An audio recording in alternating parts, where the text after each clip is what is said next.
Nationals Council has passed a motion demanding it scrap 2050 targets. Federal MPs are expected to follow suit before broader coalition discussions on energy policy. Joining me live is Liberal Senator Sarah Henderson. Lovely to see you as always. Where to from here?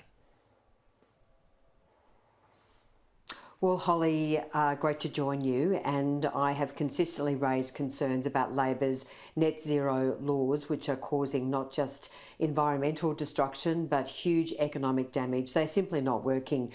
3 years ago, the Prime Minister promised that electricity bills would reduce by $275, and they've gone up. They're skyrocketing, Holly, by an average of $1,300, and that is just untenable.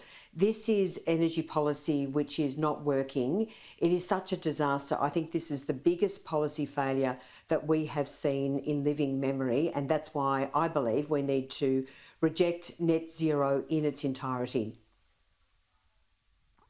Okay, do you think the rest of the Liberal Party agrees with you on that? Because at the moment you've got some people not even turning up to meetings to discuss the policy. Then you've got the Nationals coming out with its hardline stance against this. Susan Lee refusing to sort of announce her concrete stance on this. When will we get a formal announcement on the coalition stance when it comes to net zero emissions targets? Well, Holly, I'm not sure that I agree with your characterisation of the question. There was a policy committee meeting yesterday and not everyone could be there, including myself. I had a pre-existing commitment.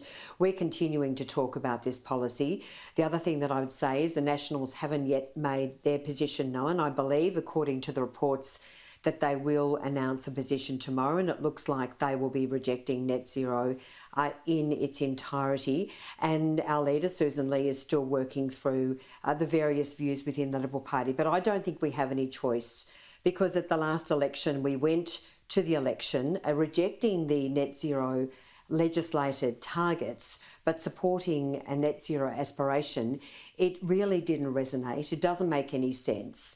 We've got to reject net zero in its entirety because it's causing enormous economic and environmental harm. And while we need to invest in lower emissions, we should not penalise Australians living in regional communities. We cannot jeopardise jobs. We cannot jeopardise future investment in this country. And of course, we cannot see electricity prices continue to skyrocket in this country. But there's obviously division within the Liberal Party on this particular issue. Otherwise, Susan Lee arguably would have come out and said already what her stance was in regards to this. The Nationals, yes, they haven't made a formal view on this, but today I think if that's anything to go by, you can guarantee by tomorrow they will be making that announcement. But we haven't really got a concrete answer from the Liberal Party yet. So where does this leave the coalition? When will we get a formal announcement on this? Are the Liberals going to have to meet in the middle here?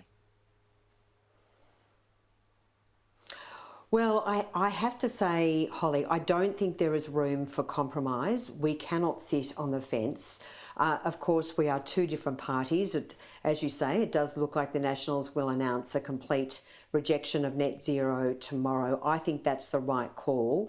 And I think it's the right call because we've seen what an utter failure Labor's policies are. I mean, they have fundamentally lied to Australians. They have misled Australians. They will not reach their 2030 emissions reduction target of 43%.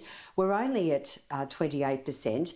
And the 2035 emissions reduction target, which we've also rejected, of between 62 and 70% lower emissions, is also a joke. We'll be lucky to make 50% based on the current trajectory. But the only way that we'll even get close to that is if we embed these terrible carbon taxes, which are driving so much enormous cost and causing so much economic pain. They're carbon taxes on electricity, on industry, on farmers and on vehicles. So the economic cost is just so high. And I'm a regional Liberal.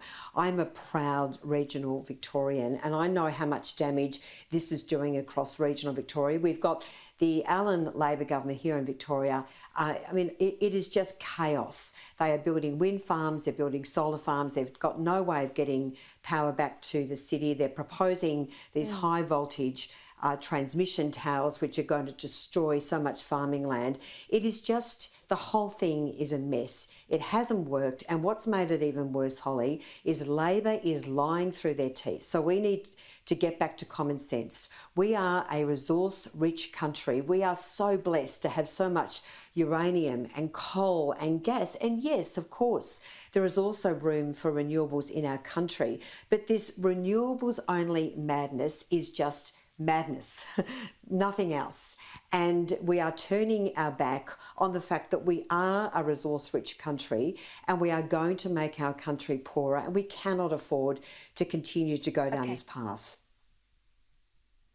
Well, arguably, the focus should be on Labor. The focus should be on the high and soaring energy prices that are facing many Australians at the moment. But unfortunately, more attention is actually being given to the Coalition's inability to announce its stance on net zero, and that shouldn't be the case. So I think a lot of people are looking for a solid stance here from the Coalition so we can get on with it and discuss these high energy prices and inflation that we're seeing at the moment in Australia as well. And I mean, there was this policy meeting that took place on Friday, but no one even turned up to it, or not many people turned up to it. So many are questioning what was the point of even having the meeting if the leader, Susan Lee, wasn't even in attendance. But we'll leave it there for today. Sarah Henderson, thank you.